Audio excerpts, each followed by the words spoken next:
systems, lack of products, no sales system, no vision after, getting the email should be one of your minor goals, of course. Building the list is important, but what do you do with the list after you get it is probably more critical than actually getting the names that you get, because I can get emails a lot. A lot of people know who I am, but and I'm building my list. But more importantly, what am I going to do with that list once I have it? And I've heard some of this stuff too. A lot of my direct marketing buddies will get business, and they're always amazed that the customers don't actually use the stuff that they sell them, and they have no remorse over this whatsoever. And the whole thing is, it shouldn't bother you as a business owner. It bothers me though, because I think there's a lack of understanding of what the client's going to get. I'm not going to get a referral from this person, and if anything, they'll be too confused to really want to do business with me in the future. So I think there's a real downside to that whole approach. And this is coming from some of the top business people in the country right now. I'm talking about really high up direct marketer response people, that you shouldn't get caught up in your customers if they're not using your stuff. And I definitely think that there's some wrong aspects of thought behind that. I think you should have some sort of consciousness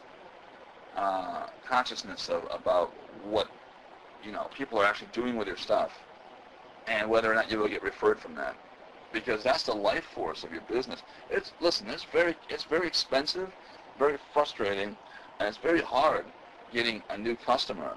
I would rather have that person refer 3 or 4 people to me than have to start fresh all over again every time, straight from the gate. But apparently, a lot of people don't share that persistence, that type of dream, like I do.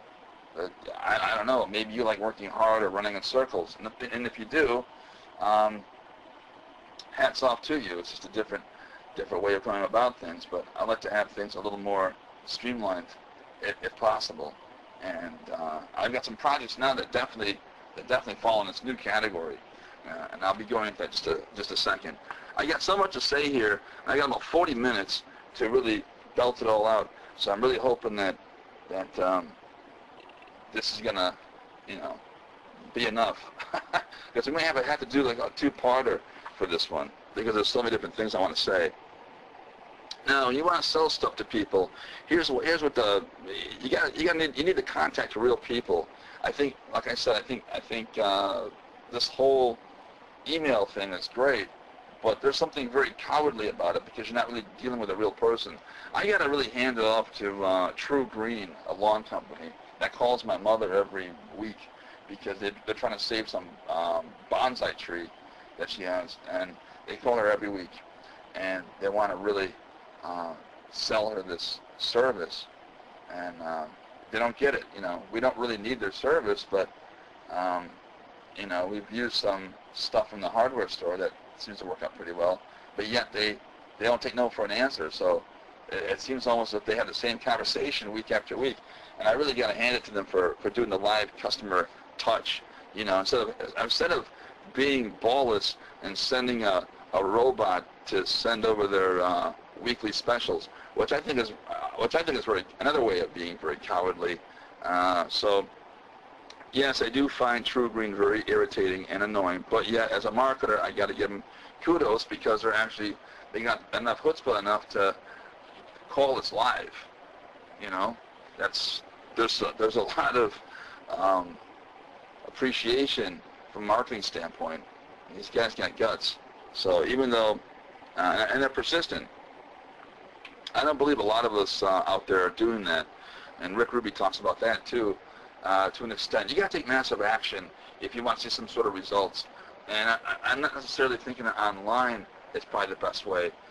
If anything, I use online media as leverage to do what I do. I don't necessarily use it as a sole focus to funnel people through and then do the e-commerce type thing. Although that can happen, for certain products and services, I do think that you have to, the human element is amazing. And this is coming from somebody he's a multi-million-dollar earner. So you want to think about some of this stuff, because he does his high-touch stuff so well. And something to definitely think about. And especially if you live in an economy like this one, it's very, very tricky to survive in. And you have to be extra clever to stay on your feet and to really, stay alive in it. So those are my thoughts on that. And of course, I want to just talk about some myths, some new age myths I don't believe in. I don't, and it needs to be said because I really don't believe in some of this stuff.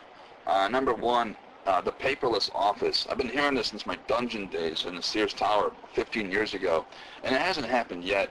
And so I hear about it constantly, and how great it's going to be one day when I have a paperless office, and everything is digitized and on the web, and no more newspapers and so forth and so on. I just think it's ridiculous. Another one is an automated selling system with no hands-on. There's no such thing. At some point, you're going to have to interact with your website and your people. Okay? You can't get around that. You need to interact. Don't just pay your website guy X amount of dollars and then disappear, like so many of you do, and say, you know what, this guy never did nothing for me. You never did nothing for yourself. We're only going to meet you halfway. We're going to build it, get it out there, get people to see it. But if you don't want to do it with customers, then you shouldn't be online. I tell you, a lot of business owners really should not be online, period. They shouldn't be online at all. For the time and effort they put into it, and it's just incredible. And listen, if you're not willing to do that, then I'm not willing to give your money back. Now, we do have limited guarantees in place, but you have to be active at some point in what you do. And we've actually added a new legal department in our company to keep things straight. Joe Dadich is my new bulldog, and he is, when he bites, it stings. So, that's the way it's got to be from now on. And yeah, I have another approach. Let's all grow up, shall we, and behave like adults. More importantly, let's be business owners. I don't think that's asking too much, but now we got 14-year-olds, as I mentioned, doing SEO work and posting videos on YouTube, and that doesn't bother me. But I don't really necessarily find that brilliant. As I mentioned, that we live in a very accelerated culture, and even though we are very high tech, I see a lack of responsibilities in companies we profile, and most of all, lack of any type of system or customer funnel. So that's just my notes. I'm just reading off my notes. So we're not going to be your fall guy. Go get a system, okay? So anyway, let me get back to Rothbury just a little bit. I think the Rothbury thing that happened in Michigan was pretty amazing. We had 40,000 people show up to this thing, roughly. I think it was more than that. And some people say it was actually it was oversold, which which might have been true because July 4th was pretty intense, and I really got a kick out of July 4th. I had a great time. My great friend Tracy and I were there, and we just had a great overall experience. But the one thing I recognized that was where it got a little out of hand was like for example Saturday when Dave Matthews played, it was just a whole field of people, and I think there's probably more than 40,000. There was a lot of people there, and maybe it was oversold, but for Michigan, that was a pretty amazing thing. So it was our own version of Woodstock, basically, and it's something that probably needed to happen. Warhol, Andy Warhol, back in the late '60s and early '70s, talked about this concept, which was the plastic exploding inevitable, and that was amazing because he had a live multimedia show he toured with. He took it to a lot of different college towns, and he was actually in Ann Arbor back then, and he did a Hill Auditorium of all places. That was pretty amazing, and it was a multimedia, show, and he really championed the culture that he was in, and it became one with it.